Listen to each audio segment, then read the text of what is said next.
Welcome to Education Matters, presented by the Public School Forum of North Carolina. I'm your host, Mary Ann Wolf. Early childhood education, care, and supports provide our children with a foundation to do well in school and in life, and are critical for our families and our state. Our guests today are here to talk about the importance of early childhood learning and supports and what needs to happen across North Carolina to give our children the best chance for success. I'd like to welcome to the show Michelle Hughes, the Executive Director of NC Child, and Muffy Grant, the Executive Director of the North Carolina Early Childhood Foundation. Thank you both so much for being here today. Thank you for having us. Happy to be here, Mary Ann, with both of you. Well, we are so fortunate to be here with two such important leaders in early childhood and the whole child. And I'd love to start today just by giving each of you a chance to share what you see as the most pressing issues right now in North Carolina. I would say that, North Carolina has so many wonderful, has led the charge in the country really around investments in early childhood. And we need to use that great foundation, things like Smart Start, the first state to offer full day kindergarten, and use that to increase public will around viewing the entire birth through age 5 through K-12 education as one continuum. And early care and education really does need to be funded as a public good. And how are we going to come together to do that and to provide an environment that is competent in racial justice and that pays its workforce equitably with parity to the K-12 system, and is really reflecting the needs and the desires of the community that it serves. So this pandemic has provided us with an opportunity to really rethink what equity might look like in early care and education. And I certainly am hopeful that this tide is going to move us towards that North Star of a universally accessible, equitable, affordable early care and education system for all North Carolina families. To take what Muffy said and then maybe even expand it a little bit more, building on the importance of early care and learning for young children and brain development. We really want to be taking a whole child comprehensive approach to children's health and their growth and their development. We really need to look at what's happening to North Carolina families and North Carolina communities. And we really can't help children unless we're helping their families and their communities. So as we look at the pandemic and sort of what has happened in North Carolina, everything Muffy just said in terms of early education, and we know that families in terms of loss of employment, food security, housing stability, mental health issues for young people, including young children, are skyrocketing. So these are all things we need to be paying attention to if we want young children and all children to be thriving in North Carolina. And I'm curious to hear more your thoughts about the Leandro case, which has been a long time case here in North Carolina. And the fact that it addresses early childhood is actually quite significant. And I wonder if you'd be willing to share kind of why you see that as important and perhaps also promising. Leandro is really consequential, and it's an opportunity for us to think about how you cannot decouple care from education, that those two things need one another in order to be a nurturing, nourishing environment that leads to academic success and long-term success in life. Leandro is really looking at what we have in place in North Carolina, things like the Smart Start Network, which is great because that's focusing on 0 through 5, and the NC Pre-K program and ways to expand that and to try to supplement the funding issues where there are funding issues in communities, counties, where it's really hard to reach that match requirement, the funding match requirement, and also the issues of space. Where are we going to put these children if we are going to be offering a universal NC Pre-K? And it's actually not a universal program. It's this is a really outdated term, but it's something that I think we need to discuss. The term at risk is really antiquated. And in 1994, when Leandro was brought to the courts here in North Carolina, that was the phrase at the time. But now we know that means communities that are overburdened and under-resourced and from low wealth areas. And so it's important that we recognize that is what Leandro is really squarely focusing on, those that have historically not had the most supports. And I think that that's a great opportunity. That's the tide that lifts all boats, and we can start really making the determination as a state of, okay, if we're framing early care and education as a public good, knowing what we know about brain science, and that a child is entering the kindergarten classroom with 85% of their brain development, then it is really crucial that we're not just starting at pre-K, but that we are looking at ways in which we can invest public funds into the 0 to 3 infants and toddlers in particular system. One thing we need to remember is that when those young children are in a lot of different settings when they are 0 to 5. So some are home with their parents, some are with their grandparents, some are with neighbors or informal care, and then some are in a licensed childcare system. That North Carolina is known nationally for having such a strong system. That licensed childcare system, though, is a fragile system, and that's primarily because of how it's financed. When you look at program costs for early care and education, about 60% of the revenue comes from parent fees. And so that is, what parents are paying toward weekly or monthly toward their program. For many parents in North Carolina, they're simply financially out of reach. Childcare is not affordable. And even for middle class and upper income families, it's still a stretch. Childcare is really expensive. And so families often don't have choices in their community about affordable childcare. And for the folks that are in childcare programs, teachers themselves and the owners of childcare programs, it is a hard place to be. We know that the cost of quality far outstrips what parents can pay. And so teachers are paid a very low wage, typically around $11, $12 an hour. And operators of childcare programs are operating on a very razor thin margin.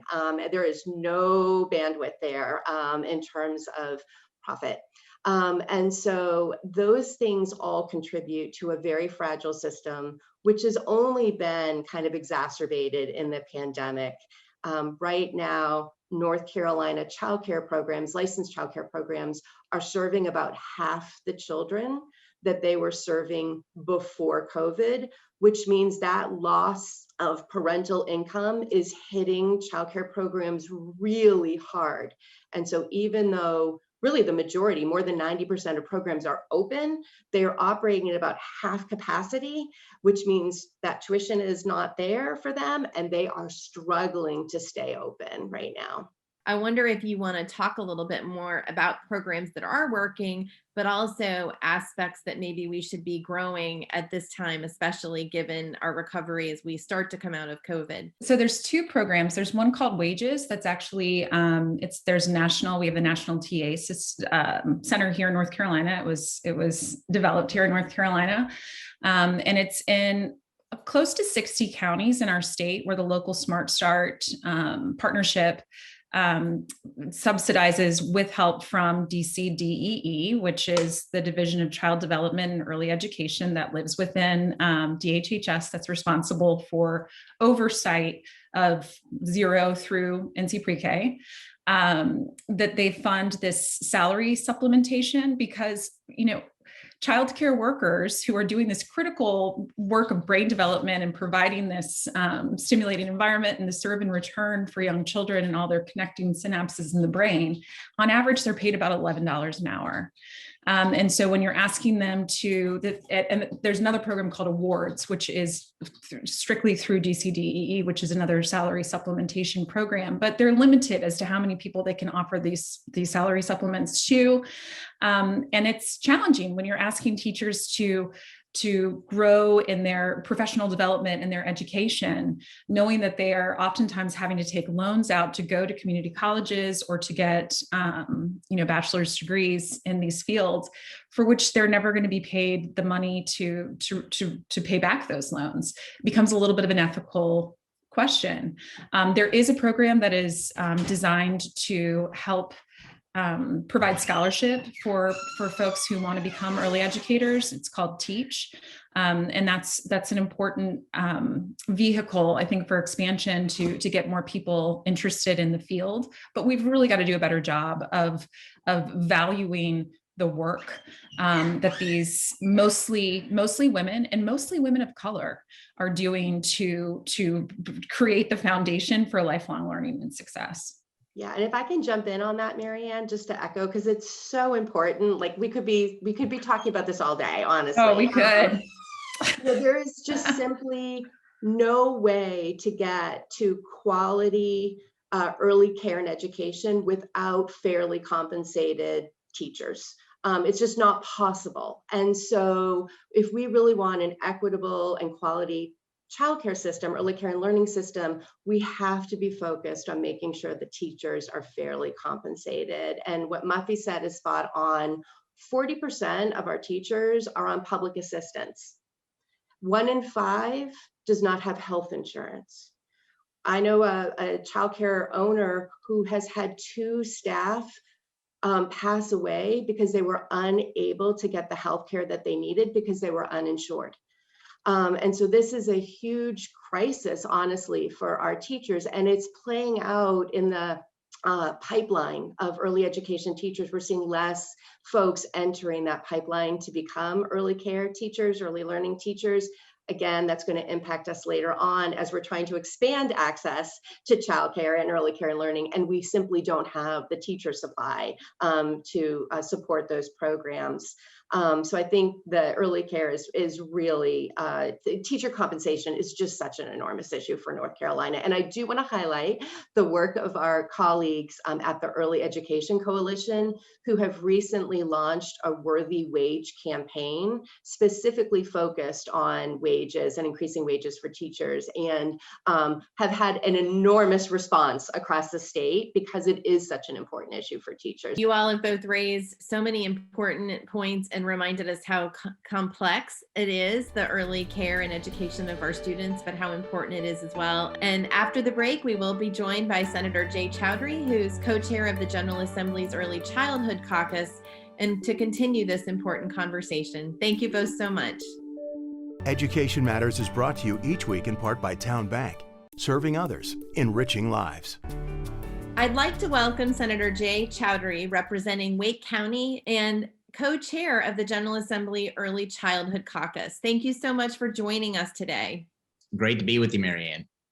We know that this Early Childhood Caucus is something that's been very important to you, and I would love to hear more about what your thoughts are about early childhood and why you have chosen to be engaged as co-chair. Number one, I'm flattered to serve as co-chair on the Senate side with Senator Jim Bergen and Representative Ashley Clemens and Representative David Willis, co-chair the House side. But the reason that I agreed to co-chair this caucus is because I truly and deeply believe that early childhood education is the single best investment that we can make as taxpayers. And the return on investment is not debatable. We know that from many studies. And I also firmly believe that this is not a Democrat issue. It's not a Republican issue. It's not an independent issue. It's an issue about investing in the future of our children. And while we may have a lot of partisanship in the building, I really think this is an issue that we can all agree upon.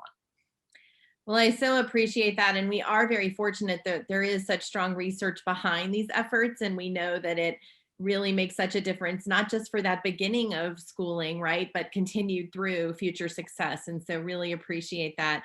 What do you see as the biggest needs and challenges facing North Carolina right now in terms of meeting the needs of all of our young people? So I think that there are a few issues, and these are issues that have been discussed before. I mean, I think number one is we have a real challenge with our early childhood workforce. We know that we've got early childhood teachers that sometimes earn $10 an hour, maybe as high as $15 an hour. Part of that also goes to the qualifications of our early childhood teachers as well. Many of them don't have an associate's degree, so we really need to look at how we can build an incentive to attract additional high quality early childhood teachers. And then the second, of course, is access. I mean, we have, I believe, 33,000 eligible children that are that are eligible for early childhood programs that don't receive it, and that's always been a weak spot in North Carolina. So if we can do more to make sure that these great programs that we have in North Carolina, such as the pre-K, the Smart Start programs, are available, that I think that would go a long way. And obviously, those are recommendations that have come out from the Leandro court decision, as a court consent order as well. You raise such great points because once again, we know what we need, which is more opportunity for more of our children, and then also to have those teachers that are highly qualified, but also fairly compensated. And I wonder what you're hoping that the General Assembly will do in this session, but also in future years to really address those challenges. So my hope is, number one, is that we'll take some real lessons away from the pandemic. I mean, we know our early childhood care centers have been really hit hard. We know that it's been hard to recruit and retain early childhood centers teachers in North Carolina, in Wake County, for example, which I represent. We have seen a reduction in the number of children that are eligible for early childhood services. So that's a problem in a county like Wake County. And so, based on the pandemic, I hope that we're going to double down our efforts in focusing on early childhood education. And so that means that we need to focus on ways that we can supplement the salaries for our early childhood teachers, as well as making sure that we put more dollars towards the NC Pre-K program and the Smart Start program, programs that we know that work, to expand it as well. So that's my hope and what we get out of this session and future sessions. Well, I so appreciate too this notion of things that we do to help us in the COVID recovery phase are also really important things that can help us long term. And they get to do both and also help to address equity issues as well. I know that Leandro does lay out several key goals for early childhood education. And I wonder how you anticipate that the Leandro work playing into the work of the caucus, but also the General Assembly, and with some of the specific recommendations you've already shared. We haven't discussed it as a caucus, and the caucus we're kind of engaged in a fact finding phase right now. But the Governor Cooper's expected to release his budget this week. I think we'll get some indications of what he is staking out as far as his response to the Leandro decision, and the importance, I think, to put dollars towards, number one, again, making sure that we fund the NC Pre-K program and the Smart Start program to reach 75% of the eligible children, which is part of what the Leandro decision and the consent order talks about. But secondly, also addressing the earlier issue that we talked about, and that's to make sure that we recruit and retain a highly qualified early childhood workforce. And I hope that whether you're a Democrat or Republican, whether it's the governor's office or the General Assembly, that we can come together on these issues, because those are great long-term investments for our state. Do you think there's potential for some incentives in that regard? Because I know you mentioned already the very important element of pay, that people can have a good, make a good living. But I also wonder if you could foresee any efforts to incentivize students, even grow your own types of programs that might lead to more people entering that pipeline. I would love to see that. And I know there has been some discussions with the Leandro recommendations to look at growing your own, particularly I think beyond the kind of the pre-K space. But I think that's a great idea. And we also know that one of the needs with Smart Start programs, for example, is better flexible funding. But that, I think, highlights the principle that you've raised in this question, is that we know that local communities know best on how to design these programs, and the state should be in a position to support them as much as possible. I mean, we also know that the funding ratio that we provide for these early childhood programs is simply not enough, particularly in underserved counties. And I hope that maybe one way to build additional incentives for local communities to partner with the state on building these programs out. And is there anything else that you would like to talk about in terms of early childhood? I know we've covered a lot of key issues, but I just want to make sure I give you a chance if there's any other piece you'd like to add. What I would say is I'm really excited about the Early Childhood Caucus and what it means for the state. I am optimistic that this will be a national model, and I think we're seeing business leaders, we're seeing leaders from the nonprofit space, and government officials and elected officials all coming together to focus on this issue. And I'm hoping that this will be the beginning of something new with the Early Childhood Caucus, and really the leadership, especially Representative Ashley Clemens, deserves a lot of credit for bringing us together on this. And I hope that this will lay the foundation for us to do work together going forward many years from now. Well, thank you so much. And we also find it very promising to have so many of you, especially with you as a co-chair of that effort. So thank you so much for that, but also for being here with us today. Thanks so much, Marianne. After the break, this week's final word. We often hear teachers and administrators talk about how their students come to their schools with such diverse backgrounds, competencies, and experiences. This is true at all grade levels, but often particularly so in kindergarten, as we recognize that some students have had extensive experiences in social settings or are already reading, while others may have only had limited formal education or access to text. Other students have adverse childhood experiences or may not have yet been exposed to English. This all affects where they are as individuals and students when they enter our schools. As we talked previously in our discussion about early literacy, progress in understanding how a student's brain works provides us with the opportunity to address the many factors that can support a child to reach their full potential and to understand how to best meet their needs in their academic, social, and emotional learning. Access to early childhood learning opportunities, care, and supports are key. High-quality care and learning environments beginning at birth are critical to the success of North Carolina's children and set the foundation for how they are positioned to succeed in school and beyond. Early childhood education is typically defined as the span of time between birth through age 8 and includes childcare, informal and formal education, and literacy. North Carolina faced challenges in all of these areas pre-pandemic, and each has been affected even more by COVID-19. According to recent research that was released before the pandemic, only half of all North Carolina parents were able to access any type of center-based or formal early childhood care. 6 months into the pandemic, that rate fell to less than 1 in 3. Further, the analysis finds that households of color face more early education challenges. The care they rely on is lower quality, with fewer employer supports, and the pandemic has disproportionately impaired their access to childcare.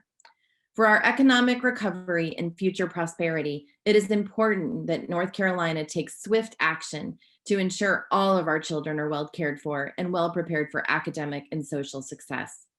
There are many ingredients that contribute to creating a high-quality early learning environment, ranging from innovative pedagogical approaches to expanding out-of-the-classroom supports for families and children.